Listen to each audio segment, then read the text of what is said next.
আপনি নিজেকে ছোট মনে করেন না, তুচ্ছ মনে করেন না। একটা বাতি থেকেই হাজারটা বাতি জ্বলবে ইনশাআল্লাহ। আগে নিজে ঠিক হন, তারপরে কু আনফুসাকুম ওয়া আহলিকুম নারা, নিজে জাহান্নামের আগুন থেকে বাঁচো, পরিবারবর্গকে বাঁচাও। পরিবারকে বাঁচান ভাই।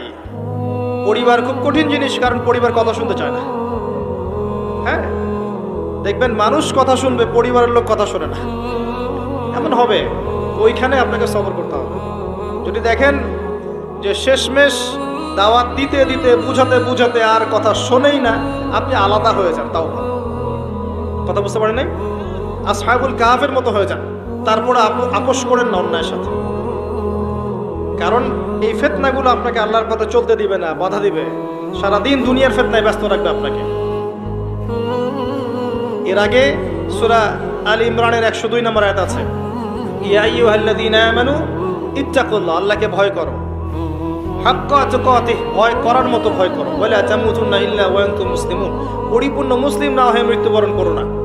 কিভাবে পরিপূর্ণ মুসলিম হবে?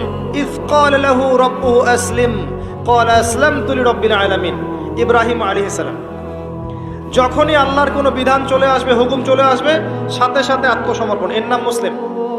বলবে না যুক্তি কি, দর্শন কি, বিজ্ঞান কি, জিজ্ঞেস করবে না, সে আত্মসমর্পণ করবে, এর নাম মুসলিম।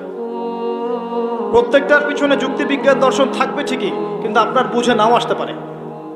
আপনার বুঝে নাও আসতে পারে। বুঝে না আসলে এর মানে এই নয় যে ওর মধ্যে কোনো বিজ্ঞান নাই, কোনো দর্শন নাই, কিছু নেই।